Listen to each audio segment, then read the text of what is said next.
La Contrahistoria. Un programa presentado y dirigido por Fernando Díaz Villanueva.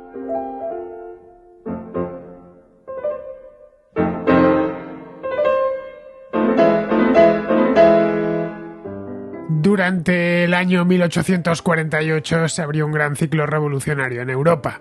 Esta vez no afectó a un solo país, sino a muchos que, de forma más o menos sincronizada, se encontraron con protestas callejeras masivas en las que los manifestantes exigían reformas políticas de calado o directamente cambios de régimen. En todos los casos se trató de revoluciones de carácter democrático y liberal. Habían pasado ya más de medio siglo desde la Revolución Francesa y sus ideas, las de la Revolución, habían calado ya muy hondo por toda Europa y América. Esta ola de 1848 afectó más a Europa que a América. En esta última, Estados Unidos era ya una potencia regional en ascenso y las repúblicas hispanoamericanas acababan de independizarse de la corona española. La Europa de aquella época era heredera directa del Congreso de Viena y procuraba mantener ciertos equilibrios para no volver a los desórdenes de las guerras napoleónicas. Pero Europa había cambiado mucho en unas pocas décadas. La revolución industrial avanzaba a gran velocidad y con ella la población creció sustancialmente, la prosperidad general aumentó y las ideas viajaban a mucha más velocidad. Las ideas favoritas de los revolucionarios de mediado del siglo XIX tenían que ver con libertades como la de expresión, la de prensa o con el establecimiento de parlamentos representativos y elegidos directamente. Los que salieron a la calle en casi todos los países de Europa querían eliminar o reformar las antiguas estructuras que aún persistían del antiguo régimen y crear estados-nación que empezasen desde cero con nuevas constituciones hechas a imagen y semejanza de la francesa. El pistoletazo de salida se dio en Francia en febrero de 1848. Allí la revolución se llevó por delante a la monarquía de julio de 1830, la de Luis Felipe de Orleans, y quedó proclamada la Segunda República Francesa. Tras aquello, la inestabilidad política se extendió por todo el continente europeo como un reguero de pólvora. Pero los revolucionarios de las distintas partes de Europa no estaban coordinados entre sí, aunque todos profesaban ideas muy parecidas. En Alemania, por ejemplo, las protestas adquirieron un carácter netamente nacionalista. Allí la llamada Revolución de Marzo giró en torno a la unificación del país y el fin de la Confederación Alemana que había nacido en el Congreso de Viena. Ese mismo mes, en Hungría, estalló una violenta revuelta que duró algo más de un año y que tuvo que ser reprimida por la fuerza.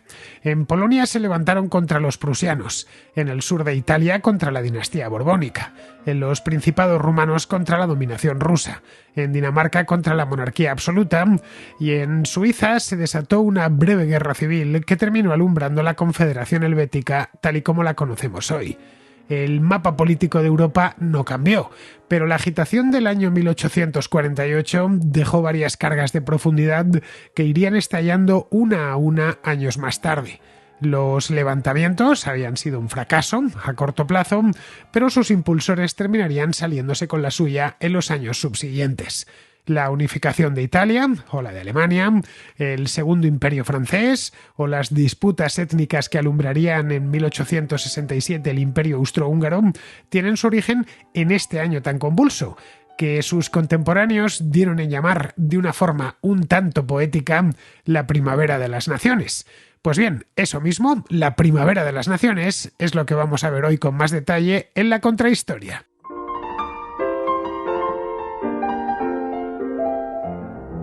Es común oír hablar de la Revolución de 1848 como si se tratase de algo único y bien localizado, como la de 1789. Es habitual que al menos en la enseñanza en la escuela, cuando estudiamos historia contemporánea, concretamente historia del siglo XIX, nos hablen primero de la Revolución Francesa y luego de las dos grandes revoluciones del siglo XIX, es decir, la de 1830 y la de 1848, y tendemos a identificar como revoluciones únicas, como meros ecos. Las otras dos, la de 1830 y la de 1848, meros ecos de la primera, de la original. Bien, no se parecen en nada una a la otra, a pesar de que fueron revoluciones, con manifestaciones, protestas, en algunos casos muy violentas, y que tuvieron, en concreto la de 1848, no a un gobierno, sino a muchos gobiernos en jaque. Son revoluciones diferentes. La de 1848 fue pues más de medio siglo después de la Revolución Francesa de 1789, y Europa había cambiado mucho. Esta de 1848 fue un ciclo revolucionario que se extendió por toda Europa, o por prácticamente toda Europa, y cuya inestabilidad, una inestabilidad que crearon las primeras manifestaciones, duró más o menos un año, hasta 1849, 1850 como mucho, y luego las aguas volvieron en la tranquilidad. El ciclo se produjo por una cantidad de causas tan amplia que es difícil verlas como el resultado de un movimiento único. Es decir, no tiene una cronología sencilla porque hay muchas revoluciones de 1848. Lo único que coinciden es en el año, se produjeron todas ese mismo año o en los aledaños de 1848, y una serie de ideas generales que compartieron prácticamente todos los revolucionarios. De modo que, como digo, es mejor hablar de revoluciones, en plural, de 1848 más que de revolución de 1848. La Europa de aquel año, estamos hablando de prácticamente justo la mitad, del siglo XIX, era un continente en ebullición. Desde el final de las guerras napoleónicas en 1815 se habían pasado algo más de 30 años, pero se habían operado infinidad de cambios. El primero de ellos, y el más notable, era un consistente aumento de la población, que además afectó este aumento a toda Europa. El continente en aquel entonces rondaba los 250 millones de habitantes, y las principales potencias coloniales, los grandes imperios coloniales se estaban construyendo en aquel momento, como el Reino Unido o Francia, se extendían a toda velocidad por el mundo. Pero el aumento de población, si bajamos a las cifras, vemos que no había venido tanto de las colonias como de los incrementos dentro de la propia Europa. El Reino Unido, por ejemplo, tenía 27 millones de habitantes en las Islas Británicas, mientras que Canadá y Australia, que eran dos colonias de población, juntas, estoy hablando, no llegaban a los 3 millones de habitantes. 2 millones y pico Canadá, y en Australia no se llegaba todavía al millón de habitantes. En el caso de Francia, la metrópoli, que estaba muy poblada, Francia tenía 36 millones de habitantes, y Argelia, que era su colonia favorita y la primera que habían entrado, pues tenía solo 3 millones en aquel momento, y si bajamos más al sur, el Senegal francés no llegaba al millón. En el caso de España, por ejemplo, que era una potencia colonial en declive, había perdido ya los virreinatos americanos, la población se concentraba en la península ibérica, había unos 15 millones frente al 1,5 millones de Cuba y Puerto Rico, o los 3 millones estimados que había en Filipinas. Las potencias no coloniales, que era la mayor parte de los países no coloniales en Europa, también habían incrementado su población, con la excepción de Rusia, que era un imperio que sobre 2 continentes, que tenía en aquel momento 68 millones de habitantes. El imperio austriaco tenía casi 45 millones, todos en suelo europeo, y Prusia unos 17 millones. Los cambios tecnológicos que habían dado comienzo a finales del siglo XVIII se estaban además acelerando a toda prisa en Europa en aquel momento, a mediados del siglo XIX. Las máquinas de vapor eran ya habituales en las fábricas, y el transporte estaba asistiendo pues a la que probablemente sea la mayor revolución de su historia, con la entrada en servicio de los primeros ferrocarriles. Los primeros trenes, movidos todos por tracción a vapor, antes había trenes pero tirados por caballos o empujados por niños en las minas, pero el tren, como lo entendemos, tiene tracción mecánica, digamos, es autónomo mientras tenga combustible. Estos trenes a vapor, el primero empezó a circular en el año 1830 en el Reino Unido, es decir, 18 años antes de estas revoluciones. En el año 1835 empezaron a entrar en servicio los primeros ferrocarriles en Bélgica y en Alemania, en 1837 en Austria, en 1839 en los Países Bajos e Italia, en 1842 en Francia, en 1846 en Hungría, en 1847 en Dinamarca y en 1848 en España. Hasta 1848 esos eran los únicos países en los que había ferrocarriles. Habían empezado, por ejemplo, en el año 1848, cuando entró en servicio la primera línea ferroviaria en España, que era la Barcelona-Mataró, pues en el Reino Unido ya tenían una red bastante extensa porque llevaban casi 20 años haciéndolos. Las redes ferroviarias, de cualquier manera, crecían a muchísima velocidad, se hacían más extensas cada año gracias a una inversión sostenida por parte de los grandes capitales de la época, que veían en esto del ferrocarril. Hoy nos parece algo normal, pero en aquel entonces era la última tecnología tecnología, lo más tecnología punta. El ferrocarril tenía muchísimas ventajas, permitía transportar grandes cantidades de personas o de mercancías a gran velocidad y a un coste muy pequeño. Hoy vemos las locomotoras de vapor, estas que de vez en cuando algunos aficionados recrean. Es habitual, en todos los países hay asociaciones de amigos del ferrocarril que una vez al año sacan una locomotora de vapor de finales del 19 o principios del 20 y vemos que aparte de echar mucho humo y mucho vapor por todos los lados, son una preciosidad esas locomotoras, bien, aparte de eso es que van muy despacio. Bien, nos parece que van despacio a nosotros en el siglo XXI.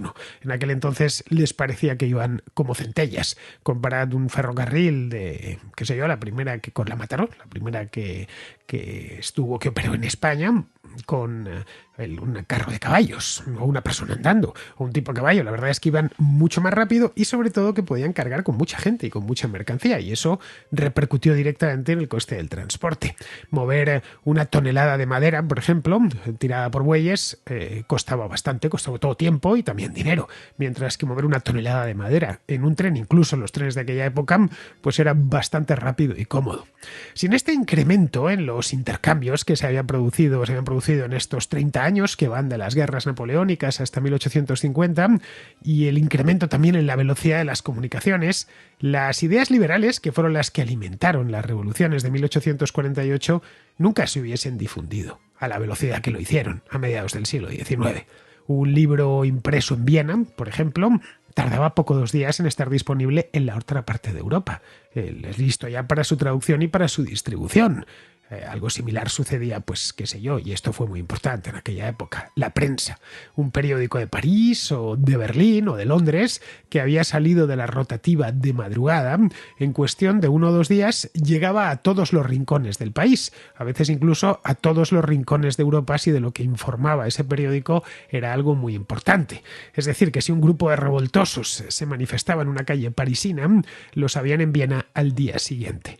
O lo sabían en Berlín al día siguiente. Estas cosas 50 años antes hubieran sido simplemente impensables, porque los periódicos, que no había ni muchísimo menos tantos que en el año 1790 como en 1850, se transportaban a caballo, esencialmente, en muy pequeñas cantidades. Pero si el continente había cambiado, y había cambiado, a la vista estaba, hasta la manera de vestir. Casi no lo habían hecho los sistemas políticos salidos del Congreso de Viena, que se había celebrado 33 años antes, en 1815, para poner todo en orden tras las guerras napoleónicas. El Congreso se había esforzado en diseñar un sistema de equilibrios europeos para que ninguna de las potencias descollase sobre las otras. Esto os lo explicaba hace no mucho tiempo en una contrahistoria que dediqué precisamente a este tema, el equilibrio al concierto europeo, así es como se lo titulé, y es que se le llamó así, concierto europeo. La idea era que no volviese a surgir una potencia como la Francia napoleónica, que diese al traste con la paz continental y que la cosa escalase y se desmadrase y al final terminasen 15 años guerreando, que era lo que había pasado. O que no sucediese, como había sucedido, por ejemplo, con los Habsburgo españoles en los siglos XVI y XVII, que eran muy poderosos y que al final pusieron en jaque a todo el continente europeo. Lo que querían los del Congreso de Viena, los que se reunieron allí, es que todas las potencias estuviesen más o menos igualadas. No que todas fuesen iguales, pero que por lo menos el equilibrio entre las grandes estuviese más o menos igualado y que las pequeñas pudiesen subsistir gracias a la protección de las grandes, los reinos más pequeños. Bien, en esto consistió en líneas generales el concierto europeo. Los responsables y los principales beneficiarios de ese concierto europeo serían las potencias vencedoras, es decir, Austria, Rusia, Prusia y el Reino Unido. A partir de la década de 1830 acogieron también a Francia, que acababa de cambiar la dinastía borbónica por la de los Orleans. El sistema habían pasado más de 30 años y parecía que funcionaba. Hacía aguas en algunos puntos, pero parecía que funcionaba. Ninguna gran guerra había vuelto a estallar. Desde entonces había habido problemillas y conflictos menores, pero ninguna gran guerra.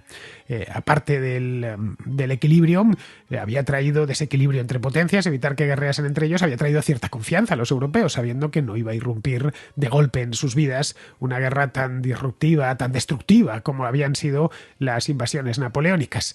Luego este sistema, el sistema de Viena, el que alumbró el Congreso de Viena, consagraba hasta cierto punto, no de manera completa, pero sí hasta cierto punto, un regreso al orden de cosas anterior a la Revolución de 1789. Es decir, tenía cierto espíritu restaurador, a pesar de que en 1815 pues habían pasado ya muchos años, habían pasado 25 años desde la toma de la Bastilla y la Revolución Francesa, y es muy difícil echar el reloj hacia atrás 25 años, pero intentaron, en la medida de sus posibilidades, que se restaurase buena parte de lo que había sido la Europa previa a la Revolución Francesa.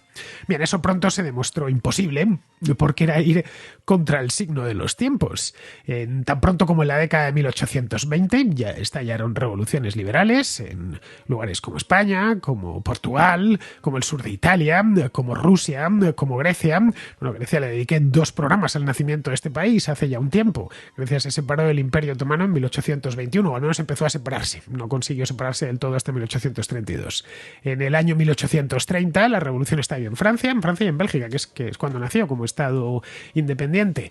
Esta revolución de 1830 tuvo ecos en Polonia, en Italia, en Alemania, pero no llegó a comprometer del todo el orden de Viena, aunque eso sí, lo dejaba tocado poniendo en duda la restauración prerrevolucionaria. No tanto el equilibrio europeo, el concierto europeo, que eso no se ponía en duda, pero sí la restauración, esa restauración absolutista que habían pretendido algunos en el Congreso de Viena.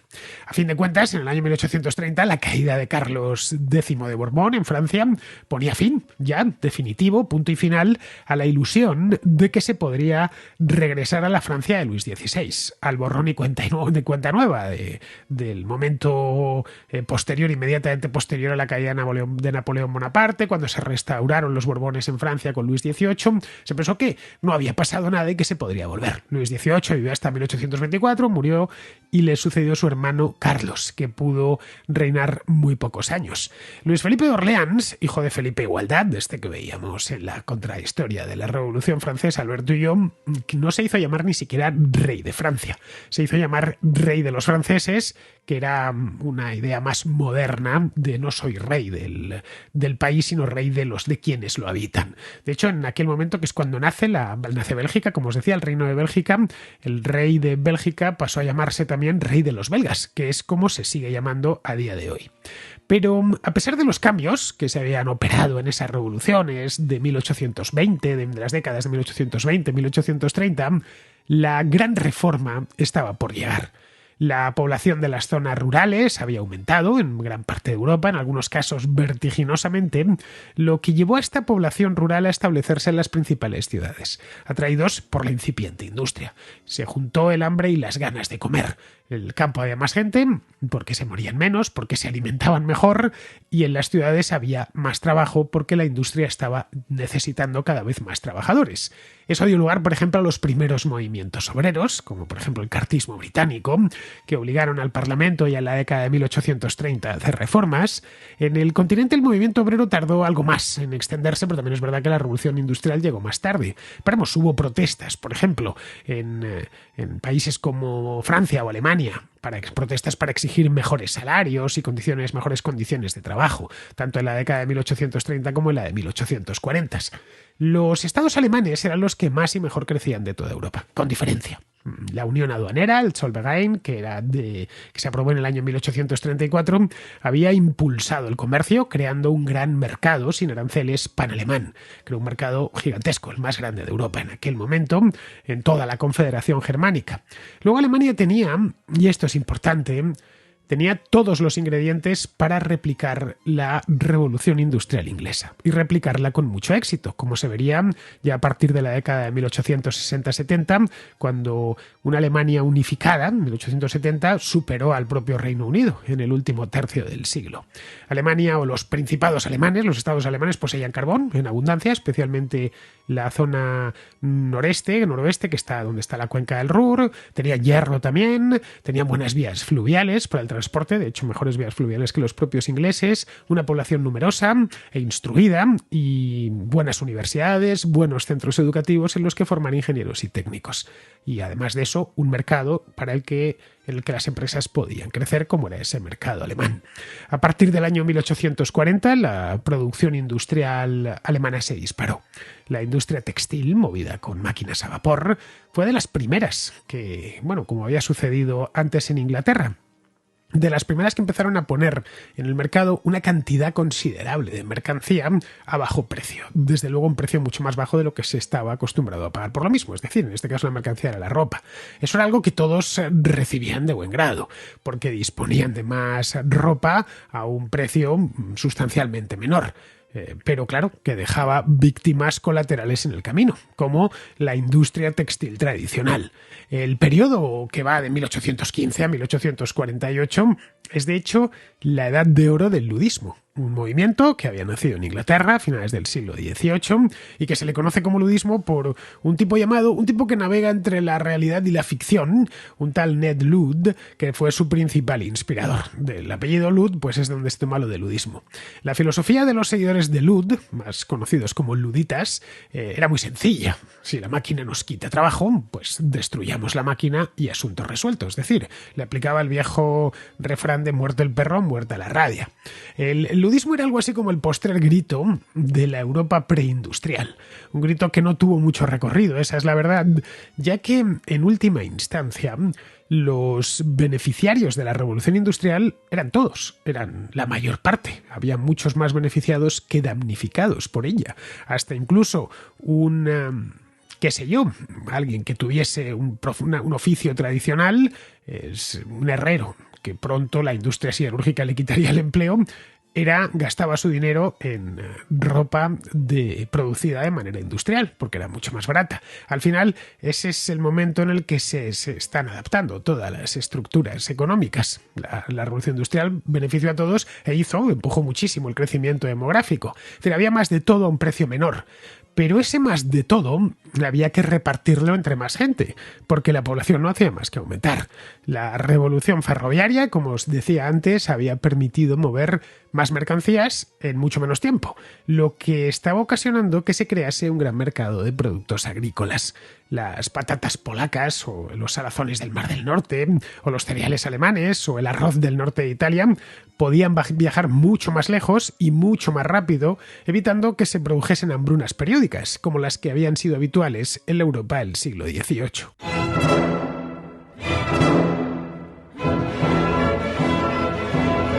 En aquella época la base de la alimentación en prácticamente toda Europa era la patata, un tubérculo que los españoles habían traído de América en el siglo XVI, pero que en origen solo se empezó a cultivar primero en las Islas Canarias y luego posteriormente en la península ibérica, pero sin demasiado convencimiento. La patata le requirió tiempo, algo de tiempo, unas cuantas décadas hasta que tuvo una acogida general por parte de los europeos. De hecho, no se empezaría a cultivar en Europa de forma masiva, estoy hablando, hasta ya entrado el siglo XVII.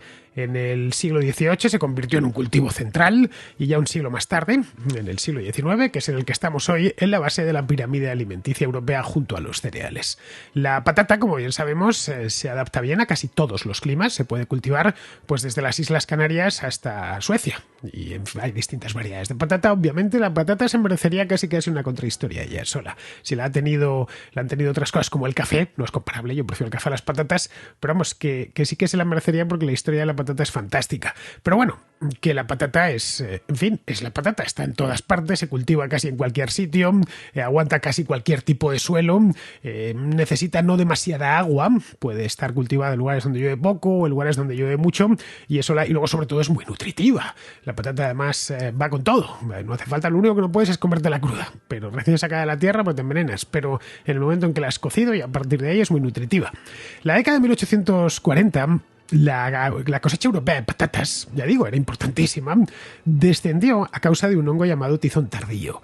Había capas enteras de la población cuyo sustento diario dependía enteramente de la disponibilidad de patatas baratas. La hambruna de la patata, que así es como se le llamó, fue especialmente severa en las Islas Británicas. Bueno, especialmente en Escocia y en Irlanda. Y también en el norte de Europa, pero sobre todo en las Islas Británicas. En Irlanda se convirtió en una auténtica tragedia nacional. Murió algo así como 1 millón de personas y otras tantas tuvieron que emigrar a América del Norte. De esa emigración de mediados del siglo XIX es de donde proviene, fue el germen de la actual comunidad irlandesa en Estados Unidos, de la que terminó llegando pues hasta el presidente Kennedy, ¿no? Y muchísimos estadounidenses, millones de estadounidenses tienen al menos un antepasado irlandés y todo empezó aquí. En otras partes de Europa, la escasez de patatas no provocó una catástrofe como en Irlanda, pero claro, es que en Irlanda es una isla, no lo olvidemos. Una isla que hoy lo es, por supuesto, en eso no ha cambiado, lo que es que hoy está bastante menos aislada de lo que estaba en el siglo XIX. En aquel entonces se ejercía de patio trasero de Inglaterra. En el continente la falta de patatas, especialmente en el norte, se suplió con otros cultivos, como el centeno, por ejemplo, o el trigo. Fueron los transportes modernos los que acudieron en auxilio de la población. Seguramente sin ellos la hambruna habría estado muchísimo más extendida.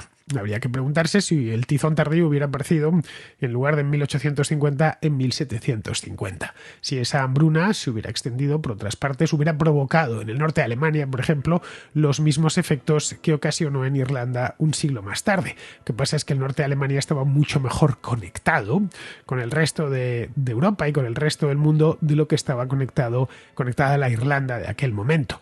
Bien, el hecho es que se presentó ese problema y nos viene a decir que las revoluciones sucesivas que se habían dado probablemente impidieron que se ocasionase que apareciese un problema de hambre severo, una verdadera epidemia de hambre a mediados del siglo XIX.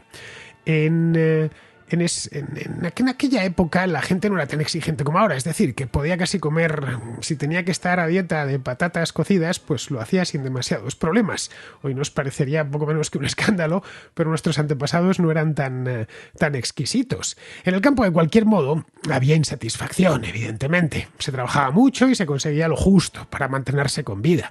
Había en Europa muchos campesinos, libres, dueños de su propia tierra, que se autoabastecían y que vendían el excedente en el mercado. Pero también había grandes propiedades aristocráticas, especialmente en la Europa del Este. La servidumbre había sido abolida en prácticamente toda Europa, pero seguía existiendo en Rusia y en ciertas áreas del este de Europa, como la Galicia polaca, por ejemplo, que pertenecía al Imperio Austriaco. En Rusia estaba incluso empezando a ponerse en duda esto de la servidumbre.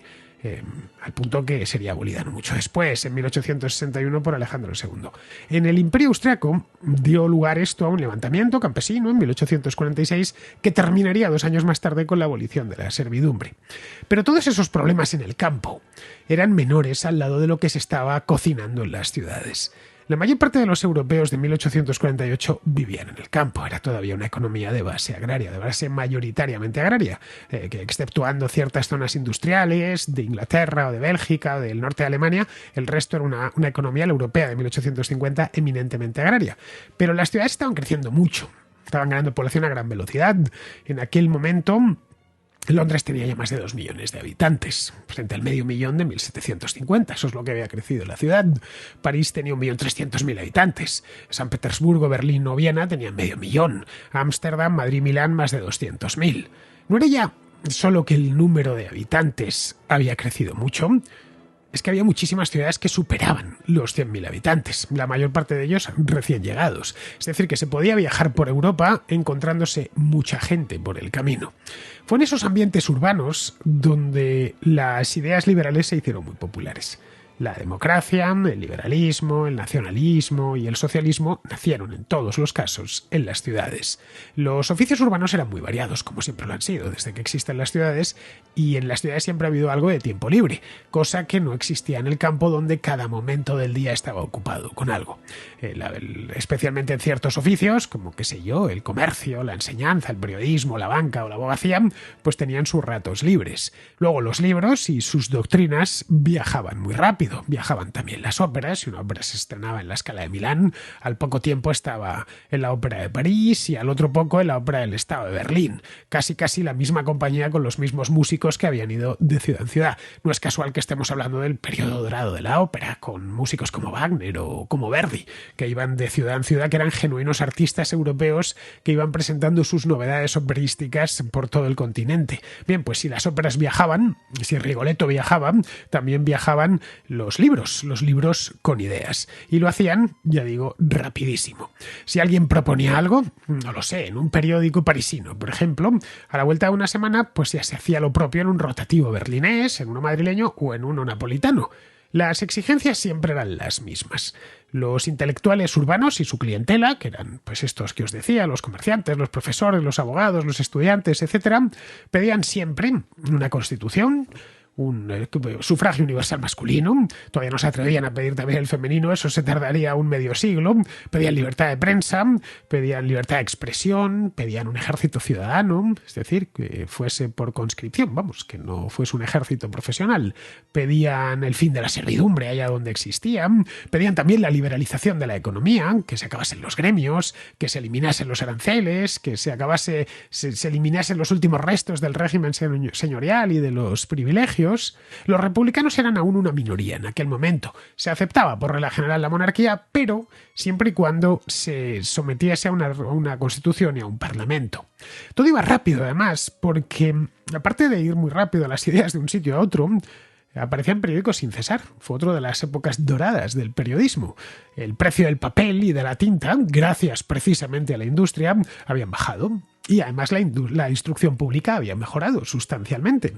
A diferencia de lo que había pasado, por ejemplo, un siglo antes con los enciclopedistas franceses, esto estamos hablando del siglo XVIII, la segunda mitad del siglo XVIII, cuyas obras eran leídas por una minoría aristocrática y algo en las ciudades, pero solo por parte de los que podían no solo leer y escribir, sino además entender lo que estaban leyendo, que tenían cierta instrucción. Pero vamos, no se podía leer nada si no se podía ni siquiera, aunque fuese un simple eslogan. Bien, los enciclopedistas se habían encontrado con esa barrera, y era que los franceses o los europeos de la época en su mayor parte eran analfabetos. O sea, se les podían explicar las cosas, pero no podían adquirir un libro o leer un libro porque no tenían las herramientas intelectuales para hacerlo, porque nadie les había enseñado a leer cuando eran niños. Esto era la situación solo 80 o 90 años antes de la época de la que estamos hablando. En la Europa del siglo XIX eso estaba cambiando, y estaba cambiando muy rápido. Las nuevas ideas eran absorbidas por las capas urbanas de plebeyos, no por nobles que vivían en su palacio y que organizaban tertulias de té y café con los enciclopedistas. Os voy a dar unos datos que he estado buscando. En el año 1750, es decir, un siglo antes, el 54% de los británicos, el 38% de los alemanes, el 29% de los franceses, el 23% de los italianos y el 10% de los españoles sabían leer y escribir. Como vemos, en el Reino Unido estaba muy arriba, pero en el resto estaba por debajo de la mitad. En el caso de España e Italia, por debajo del 25%. Bien, un siglo más tarde ya sabía leer y escribir el 75% de los británicos, el 32% de los italianos y el 30% de los españoles. Estaban ya alfabetizados, y el salto sería todavía mayor en la segunda mitad de siglo, cuando empezaron a aprobarse leyes de instrucción pública. La de España llegó poco después. La ley Moyano es de, si mal no recuerdo, hablo de memoria, de 1858. La mayor parte de esta clientela que os decía, de urbanos plebeyos, estaban en las ciudades. Ahí las tasas de alfabetización eran mucho más altas que a escala nacional. Es decir, en París había una alfabetización muchísimo más alta que en el conjunto de Francia, en Madrid muchísimo más alta que en el conjunto de España, en Milán mucho más alta que en el conjunto de Italia, o en Berlín mucho más alta que en el conjunto de Alemania. Bien, a ellos se dirigían esos periódicos y los libros baratos que se tiraban en ediciones rápidas por parte de las imprentas continuamente. Las ideas más populares eran las del liberalismo y la democracia, con diferencia. Lo que los europeos de 1850 entendían por democracia y liberalismo esencialmente se reducía a unas cuantas ideas generales. Un parlamento representativo elegido por sufragio universal era una de ellas, fundamental, que a su vez eligiese a un ejecutivo y le controlase. Nada más. Eso implicaba, claro, libertad de expresión completa, en ella estaba incluida la libertad de prensa, y poner coto a los privilegios que tanto la Iglesia como la aristocracia habían retenido de una manera u otra. Esa comunidad política, la que se referían era la nación entendida como una comunidad lingüística y cultural. En los reinos más antiguos del oeste de Europa, como el Reino Unido, o Francia o España, eso no presentaba demasiados problemas, ya que era fácil identificar la nación con el reino, pero en otros lugares era un asunto problemático. En la Confederación Germánica y en Italia, por ejemplo, pues había muchos estaditos con un idioma y una cultura común, pero estados independientes. En Austria pasaba exactamente lo contrario. En Austria lo que había era un estado muy grande, el Imperio Austriaco, que daba cobijo a infinidad de grupos lingüísticos. Bien, esa es la razón por la que los revolucionarios de la época en Francia o en España pedían democracia y constitución, en Alemania pedían, aparte de lo anterior naturalmente, la unificación de los principados y en Austria exigían el reconocimiento de las diferencias nacionales. El socialismo también estaba presente ya entonces, era la doctrina más nueva y sin duda la más radical de todas. En 1848 se encontraba de hecho aún en pleno desarrollo teórico. El término se adjudicaba a diferentes teorías y escuelas, no tenían muy claro lo que era el socialismo, no como ahora que lo identificamos claramente con el marxismo. En aquel entonces Marx estaba vivo y era jovencito. Pero todos coincidían, todos los teóricos socialistas coincidían en la necesidad, más o menos perentoria, de abolir la propiedad y de empezar de cero, con un nuevo contrato social en el que imperase la igualdad impuesta desde arriba. Es decir, una nueva sociedad que nada tuviese que ver, que rompiese en todo con la anterior. El socialismo tenía cierto atractivo entre los intelectuales universitarios y sobre todo entre los que por lo menos acaudillaban a los obreros industriales, que veían así pues la posibilidad de acabar con el patrono, que les hacía trabajar muchas horas al día, pero bueno, que no sería hasta, y les pagaba muy mal, ¿no? O ellos entendían que les pagaba muy mal, pero no sería hasta que Karl Marx desarrollase completamente sus teorías. El de Karl Marx era un tipo de socialismo que él decía que era científico y que por lo tanto no podía fallar, y que terminó adoptando su nombre, marxismo. No fue hasta Marx cuando ya el socialismo se convirtió en una tendencia con vida propia y con millones de seguidores por toda Europa. De cualquier modo, la teoría marxista se desarrolló en esta misma época. Marx, a quien la revolución le pilló con 30 años, sí, había nacido en 1818, tenía 30 justos, y le pilló en plena actividad. Bueno, de hecho, ese mismo año, un año anterior, él escribió Trabajo asalariado y capital en 1847. Lo escribió no como libro, sino una serie de artículos en un periódico alemán que él mismo había fundado, que se llamaba Nueva Gaceta Renana. De estos periódicos que iban apareciendo continuamente, hasta un revolucionario podía montar un periódico y empezar a tirarlo. El primer volumen del Capital aún tardaría años en ver la luz. No se publicaría hasta 1867. Pero fue en 1848 cuando Marx y su socio, Friedrich Engels, publicaron el Manifiesto Comunista. Lo hicieron en pleno estallido revolucionario en toda Europa. Pero, aunque nos parezca sorprendente, el impacto de ese manifiesto fue muy limitado en el momento. Se publicó solo en alemán, bajo un título que era Manifest der Kommunistischen Partei, y su difusión en aquel momento fue muy pequeña. El texto, que era un folleto básicamente, un panfleto, nunca mejor dicho, tenía 20 páginas y tendría muchísimo más impacto a finales de siglo, sobre todo a partir de 1880. La clientela del comunismo, en el año 1848, era aún pequeña y sus demandas demasiado exigentes y radicales para la época. Marx y Engels exigían, por ejemplo, la expropiación de todas las tierras, la supresión del derecho a herencia, la nacionalización de la banca, del transporte, de la industria. En fin, que aquello era llevar el debate demasiado lejos como para que tuviese aceptación general o generalizada tan pronto como en 1848.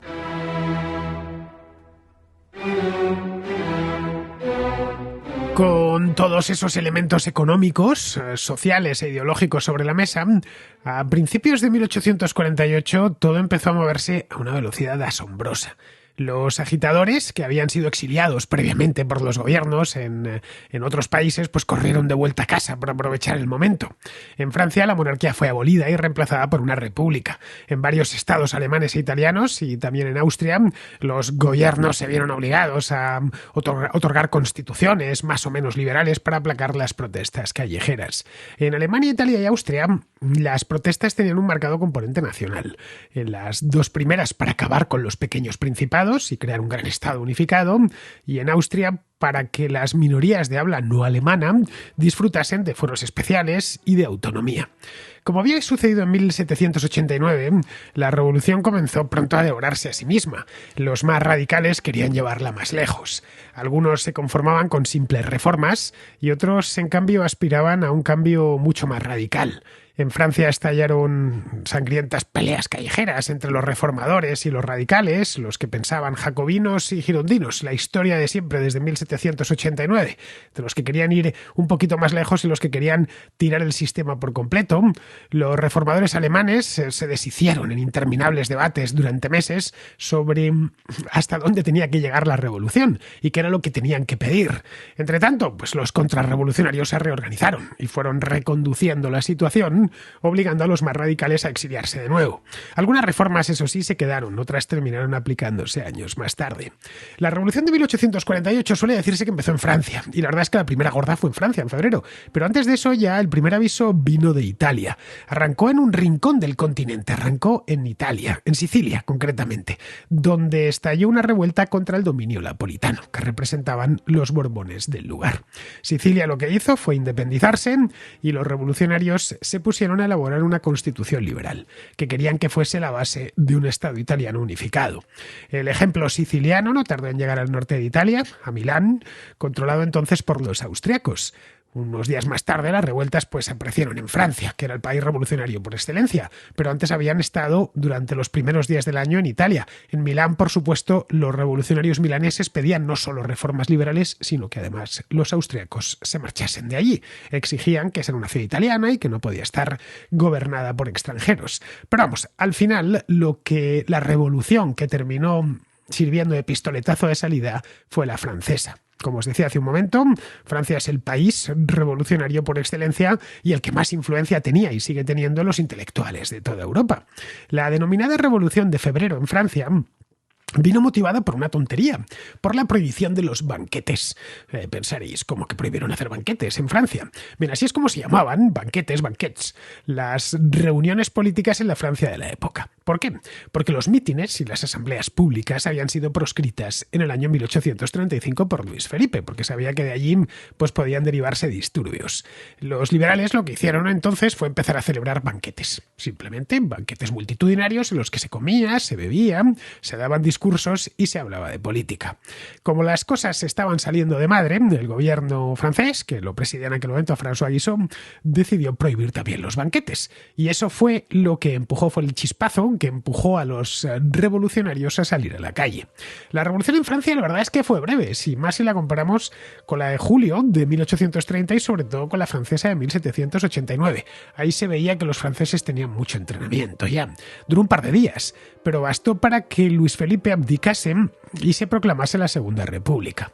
Se abrió un periodo de gobierno provisional, emergió entonces una figura bien conocida por los franceses, Luis Napoleón Bonaparte, que era sobrino de Napoleón Bonaparte. Luis Napoleón era el hijo de su hermano Luis, al que Napoleón había entregado el reino de Holanda, el hermano menor de Napoleón, el más joven de todos, de los Bonapartes. Bueno, pues lo que le pasó a Luis Napoleón es que se presentó a las elecciones para esta república, fue elegido presidente y luego ya en 1852, 4 años más tarde, dio un golpe de estado y restauró la monarquía en forma de imperio, convirtiéndose en Napoleón III. Tan pronto como se incendió París, las chispas alcanzaron a toda Europa. En los estados alemanes la revolución estalló en marzo, de ahí que se la conozca como Märzrevolution, es decir, Revolución de Marzo.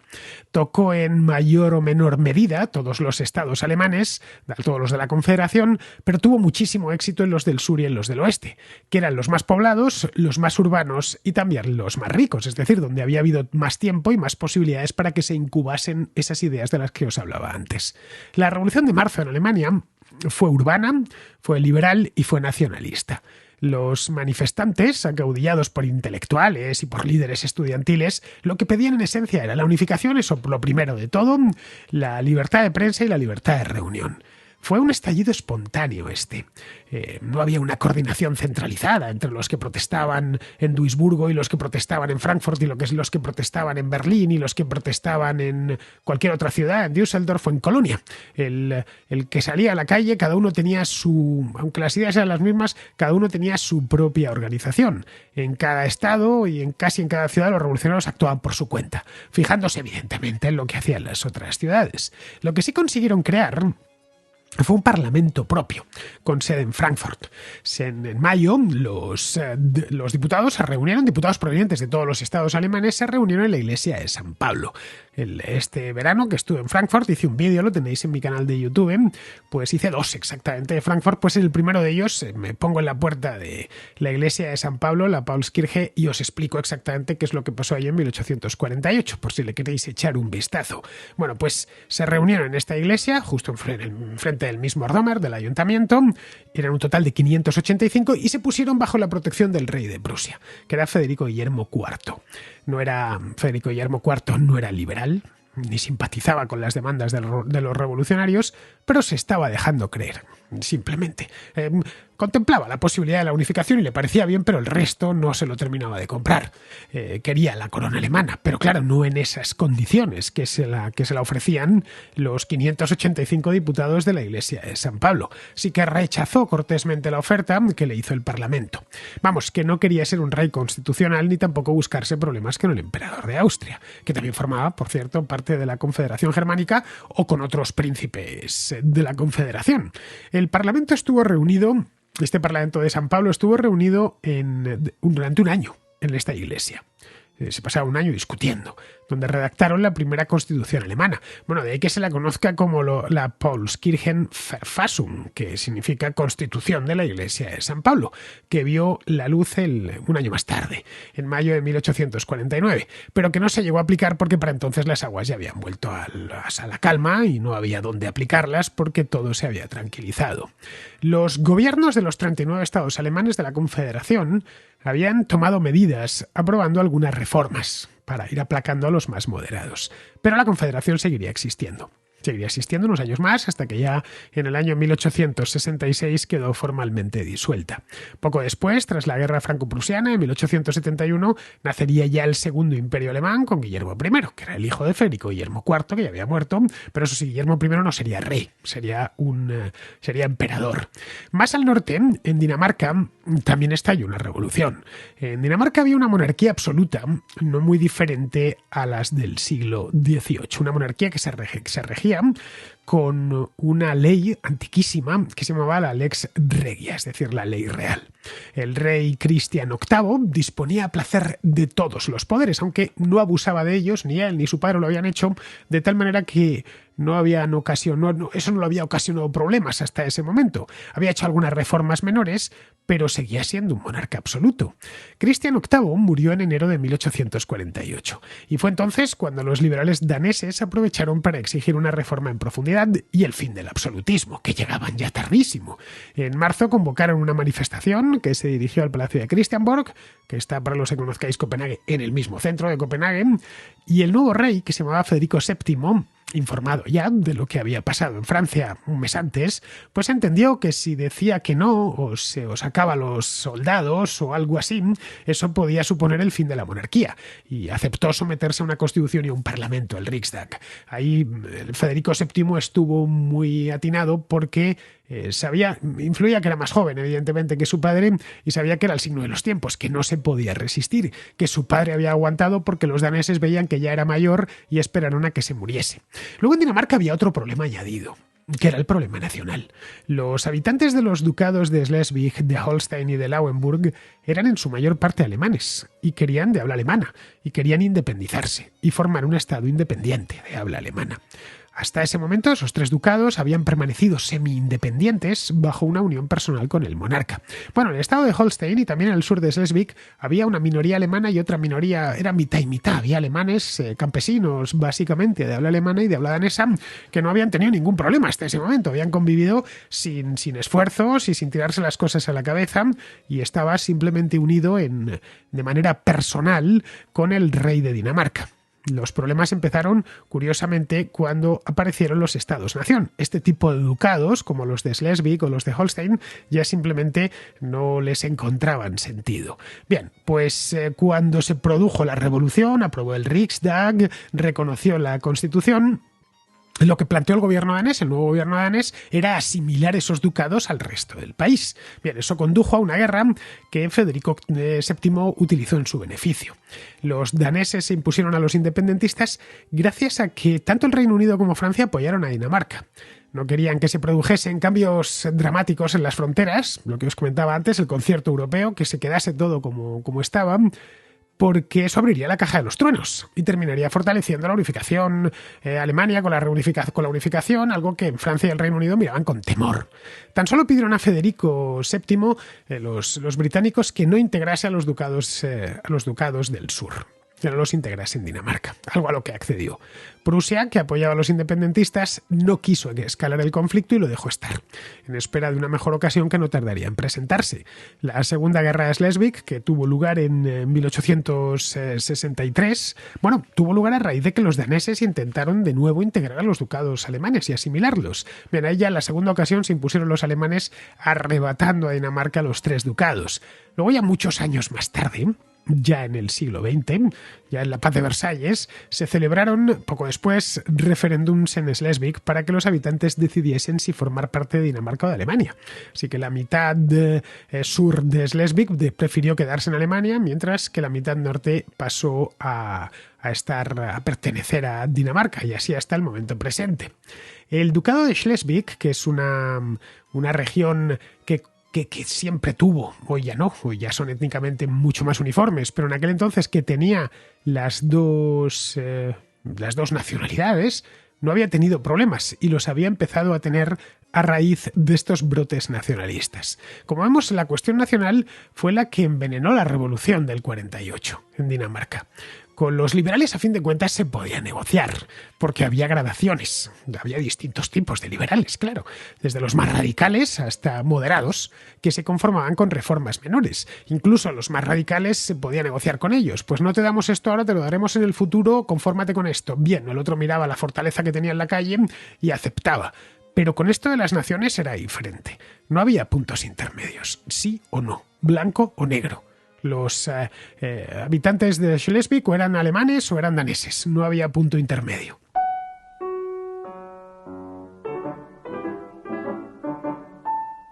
El Estado plurinacional por antonomasia de la Europa de 1848 no era Dinamarca, pero era Austria. Pero vemos que hasta en un lugar perdido de la mano de Dios, como son los ducados de Holstein o de Schleswig o de Lauenburg, ya se había presentado el problema. Claro, si este problema lo tenían ahí, imaginemos la que se estaba preparando en el Imperio Austriaco.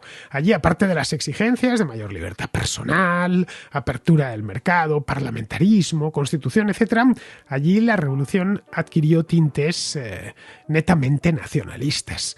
El imperio estaba gobernado desde Viena y que incluía austriacos, por supuesto, que eran de habla alemana, húngaros, checos, eslovenos, polacos, eslovacos, croatas, ucranianos, rumanos, serbios, italianos, en fin, un montón de minorías. Todos a lo largo de todas estas minorías, en mayor o en menor medida, a lo largo del año 1848, trataron de conseguir más autonomía. La independencia en algunos casos o la hegemonía sobre otras nacionalidades.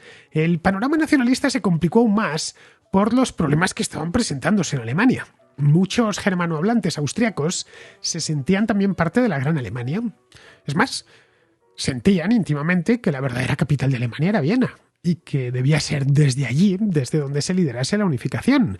Resumiendo, que todas las minorías étnicas en el Imperio Austriaco tenían su propia agenda, con sus propios intereses, hasta incluso los alemanes, que eran, digamos, la minoría hegemónica, pero que muchos de esos germanohablantes pensaban que realmente nada se les había perdido con húngaros o con croatas o con checos y que tenían que mirar hacia Alemania.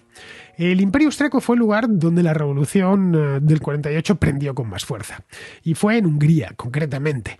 La Revolución húngara, de hecho, fue la más larga de Europa. tuvo que ser aplastada por la fuerza, año y medio después, ya en agosto de 1849, por un combinado de ejércitos de Rusia y de Austria.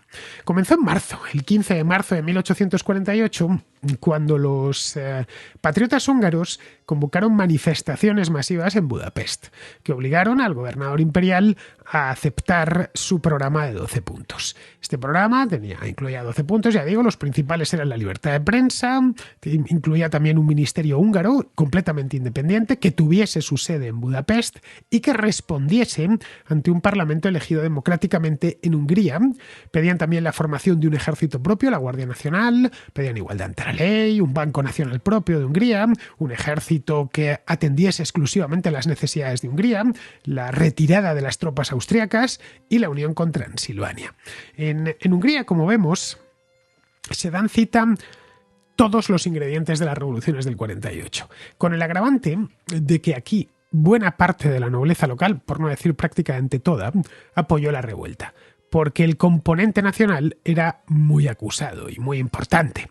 En Hungría existía desde la Edad Media una dieta parecida pues, a lo que sería la dieta imperial del Sacro Imperio, ¿no? Una dieta formada por nobles que se reunía una vez cada 3 o 4 años a instancias del emperador y cuya función era eminentemente consultiva. Los nobles de esta dieta, de la dieta húngara, que se había reunido por última vez 2 años antes, exigieron al emperador, que era Fernando I en aquel momento, en su calidad de rey de Hungría, que diese por buenas las demandas de los patriotas húngaros y las aplicase en el acto. Fernando I era el primogénito de Francisco I, que había muerto en 1835. Francisco I había sido el último emperador del Sacro Imperio, el primer emperador de Austria y el hijo del último emperador del Sacro Imperio, que ya había desaparecido a principios de siglo. Bien, Francisco I había muerto en 1835 y le había dejado la corona a su hijo primogénito, que era este hombre, Fernando. El problema de Fernando era que tenía retraso mental y en Austria realmente gobernaba el canciller Clemens von Metternich, un tipo conocidísimo, bien estudiado en los libros de historia, un tipo muy inteligente, era el que había organizado la paz tras las guerras napoleónicas y el padre del Congreso de Viena. Europa le cabía en la cabeza a Metternich. El problema que tenía Metternich en aquel momento es que era ya mayor, tenía 75 años y no terminaba de entender todos los cambios que se habían ido produciendo en Europa en los 30 años precedentes. Él era el padre del sistema, era el padre de cómo se gobernaba Europa en ese momento, pero todos esos cambios que estaban socavando su propia obra no los había terminado de entender. Así que los problemas de Hungría se terminaron trasladando a Viena, donde también había manifestaciones de austríacos, quiero decir, que pedían que se abriese el régimen y que Metternich se marchase. Pedían constitución, pedían libertades, libertad de prensa, etc. Y sobre todo que Metternich, a quien veían pues poco menos que como una momia de otro tiempo, dimitiese. El rey no pintaba mucho, como digo, Fernando I, que era un desdichado, pero sí su tío, que era el archiduque Luis de Habsburgo, que terminó llamando a Metternich a palacio y pidiéndole que renunciase al cargo, para aplacar a las masas que se habían apoderado de las calles de Viena. Metternich, que estaba ya mayor y un poco harto de todo, dimitió el 3 de marzo y el día 18 el emperador aceptó el programa que exigía la dieta húngara. Hungría seguiría siendo parte de la monarquía austriaca a través de una unión personal con el emperador, pero en todo lo demás sería ya un país independiente, que pronto, por cierto, se encontraría con problemas nacionales en su propio territorio, ya que los croatas, los serbios de Voivodina, los rumanos de Transilvania, los eslovacos de la Alta Hungría se pusieron del lado del emperador y se opusieron a los húngaros.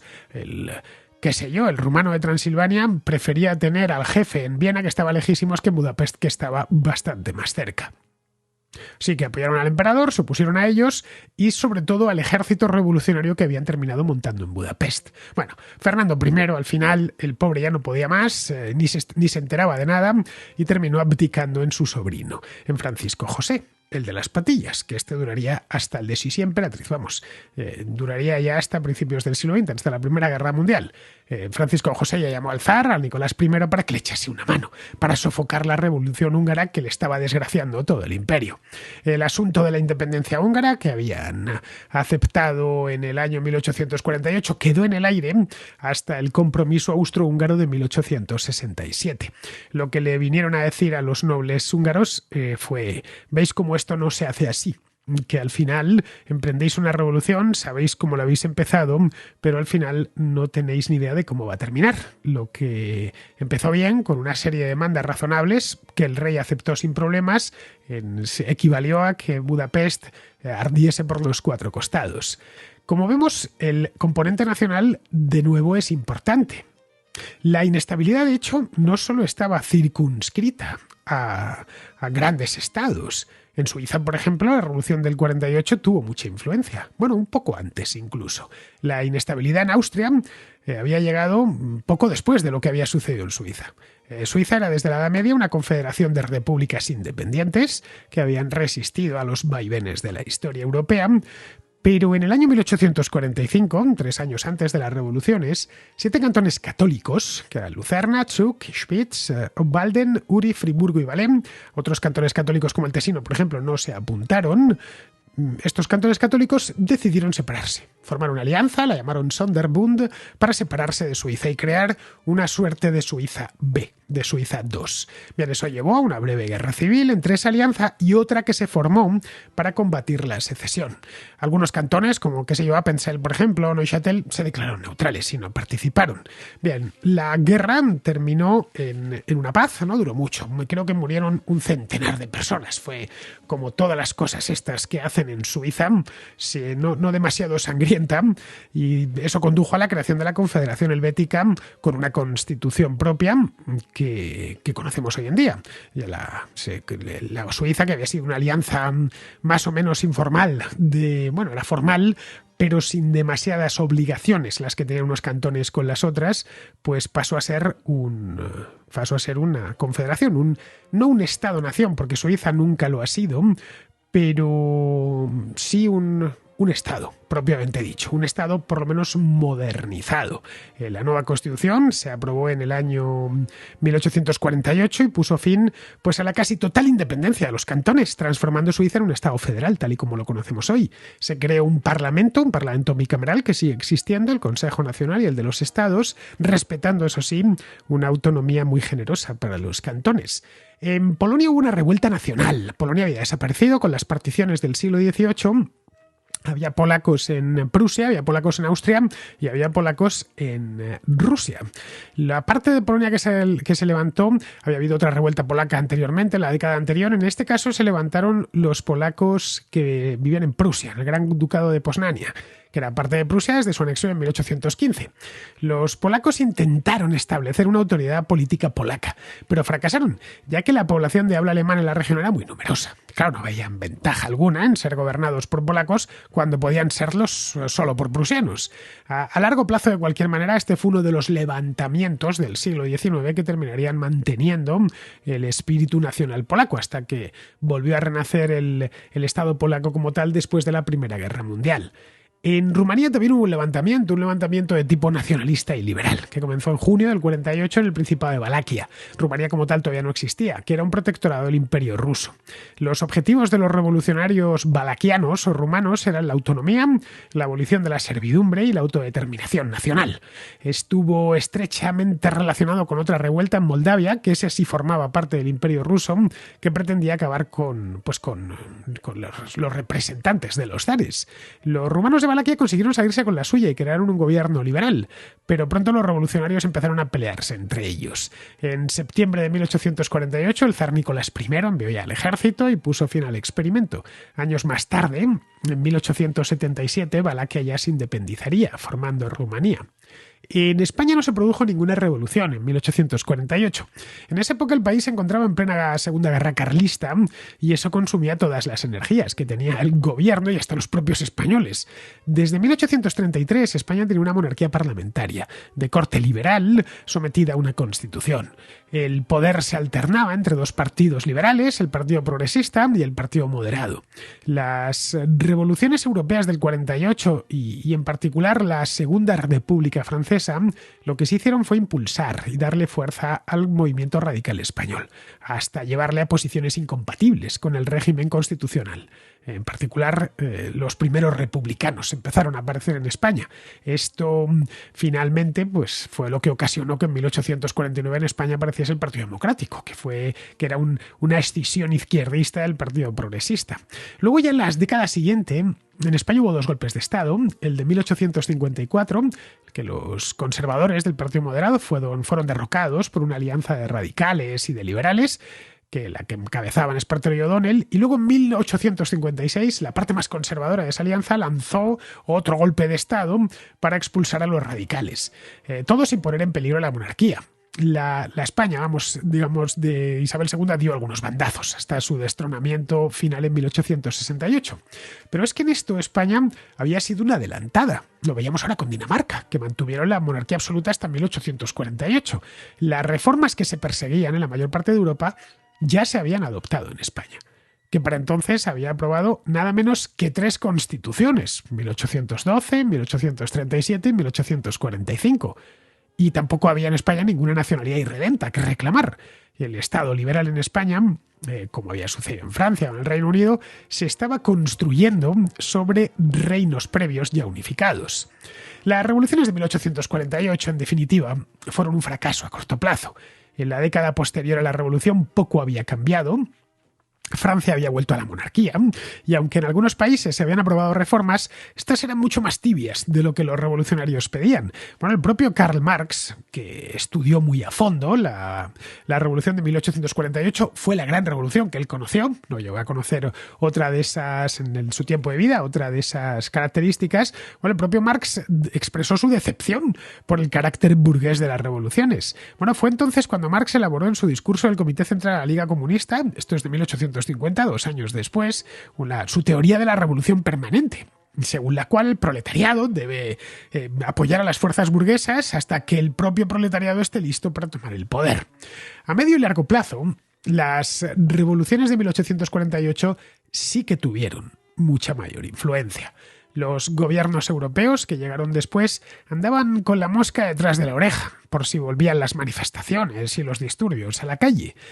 Pero sí que hubo algunas reformas que se adoptaron en el momento álgido de la revolución y que se quedaron. En Austria y Prusia, por ejemplo, se liquidaron, como ya he comentado, los últimos restos del régimen señorial, y las clases medias urbanas lograron avances políticos y económicos durante los siguientes 20 años. Esas clases medias urbanas instruidas de las que hablaba al principio. Francia, por ejemplo, mantuvo el sufragio universal masculino. Rusia liberaría a los siervos, como os decía antes, en 1861. Los Habsburgo-austriacos finalmente tuvieron que reconocer la autonomía casi total de Hungría en 1867. Las revoluciones trajeron reformas duraderas en Dinamarca, fue el caso, también en los Países Bajos, y lo más importante de todo, sin ninguna duda, los sucesos de 1848 aceleraron la unificación de Alemania e Italia, que son 2 procesos históricos cuya última fase arrancó en este momento y que se culminaron solo 20 años después. Tras las revoluciones de aquel año, una Europa de naciones-estado, fundamentada sobre principios liberales, se contempló ya como la única opción posible de futuro, cerrando así el ciclo que había comenzado medio siglo antes con la Revolución Francesa.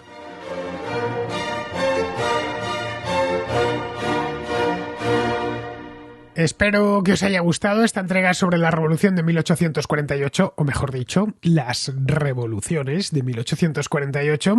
Hicimos, Alberto Garín y yo, la Revolución Francesa en 4 capítulos, y para esta pues ha bastado 1, porque como os decía al principio del programa, es una revolución muy distinta, o son unas revoluciones muy distintas.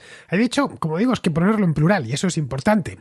Sus resultados a corto plazo fueron pequeños, como hemos visto, pero a largo plazo muy grandes. La segunda mitad del siglo XIX y buena parte del siglo XX no se pueden entender sin las revoluciones de aquel año. Los ecos de esas revoluciones llegan hasta nosotros, tampoco están tan lejos. Estamos hablando de 170 años, 174 años. El nacionalismo sigue presente y en la Europa de nuestro tiempo es una Europa de Estados-nación, como los que querían aquellos revolucionarios, Estados-nación con su parlamento y sus constituciones, como los que querían aquellos revolucionarios de hace pues ya va para 2 siglos.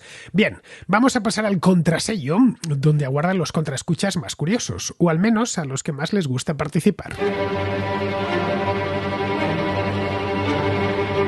El contrasello. El espacio de ruegos, preguntas y reflexiones de la contrahistoria.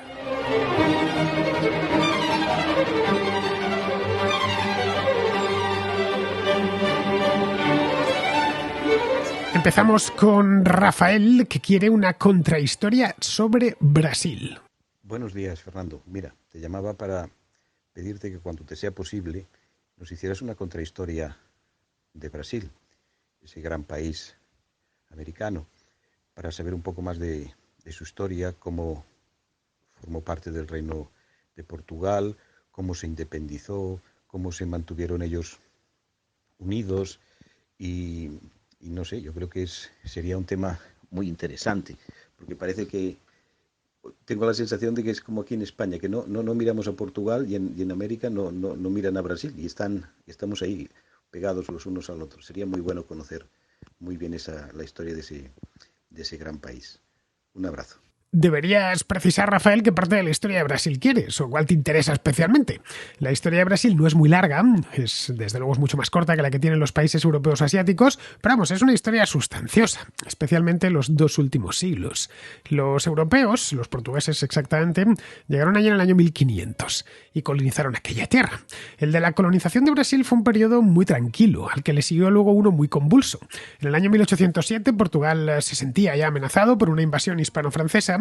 Así que el príncipe regente, que se llamaba Juan, decidió marcharse junto a la reina María I, marcharse a Brasil. Trasladó la corte real desde Lisboa a Río de Janeiro. En ese momento, claro, la capital de Portugal pasó a ser Río de Janeiro.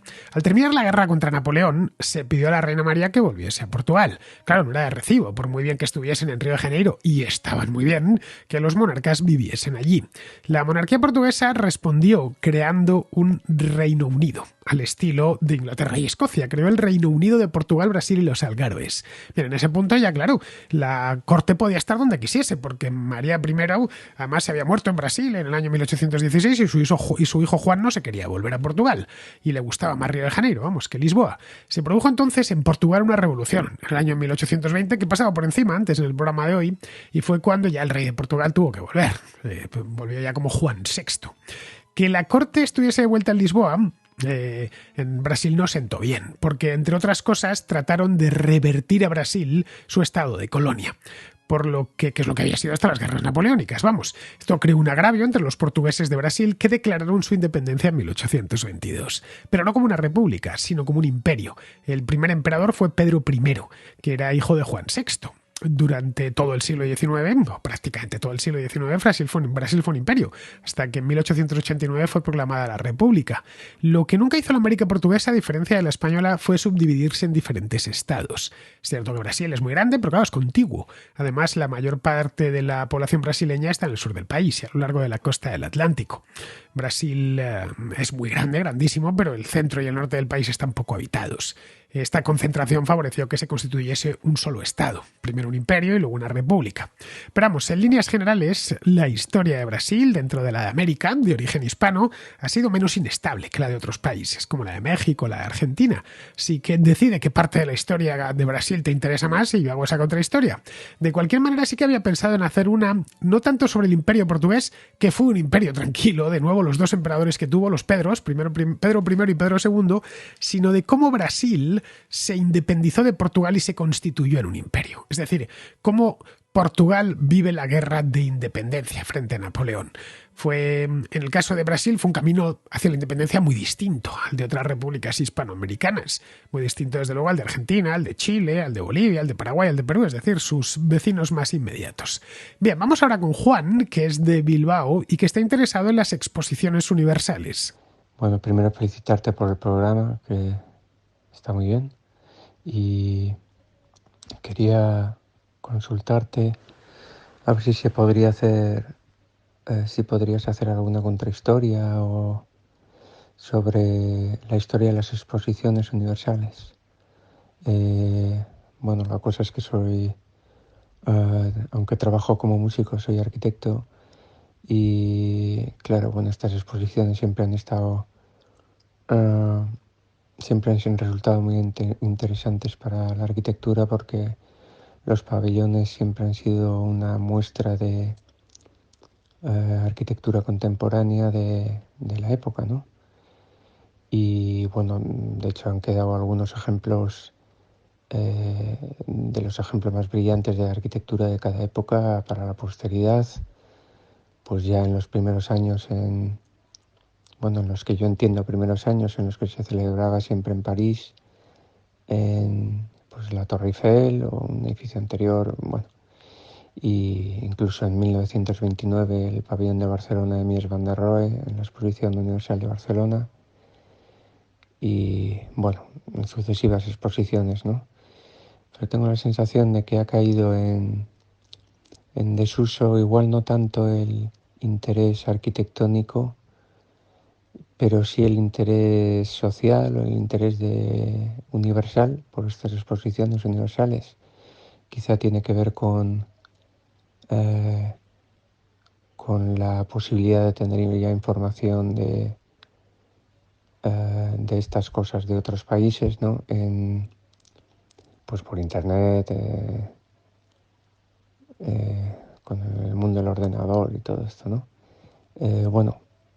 Saludos, y estaría bien si pudieras hacer algo de esto. Gracias. Pues sí que es un buen tema este de las exposiciones universales, en el que nunca había pensado. Juan, me dais las mejores ideas. A mí las mejores ideas siempre me vienen de los contraescuchas. A ver, exposiciones universales ha habido muchas.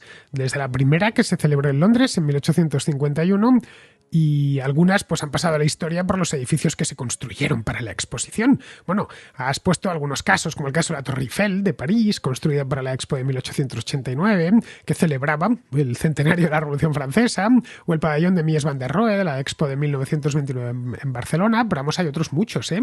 La aguja espacial, la Space Needle de la Expo de Seattle de 1962, o el Atomium de la Expo de Bruselas de 1958. Bien, estos son edificios que nos han llegado, que se conservaron, pero otros muchos, también muy llamativos, se destruyeron. Bueno, creo que el caso más significado de estos últimos, y el más trágico, es el Palacio de Cristal de la Gran Exposición de Londres de 1851. Este fue un edificio revolucionario, en tanto que estaba construido en acero y vidrio. Hoy nos parecerá normal, pero en 1851 era toda una novedad, claro. Como contaba en aquella contrahistoria que hice hace no mucho sobre la historia del vidrio, este palacio estuvo muchas décadas en pie, hasta que sufrió un incendio en los años 30 del siglo pasado y ya no se volvió a reconstruir. A cambio tenemos uno muy parecido, eso sí, que más pequeño, en Madrid, que viene de otra exposición, aunque en este caso no universal, sino una exposición hispano-filipina que se celebró en 1888. En origen, las exposiciones universales lo que trataban era de transmitir los avances industriales y tecnológicos que se iban produciendo.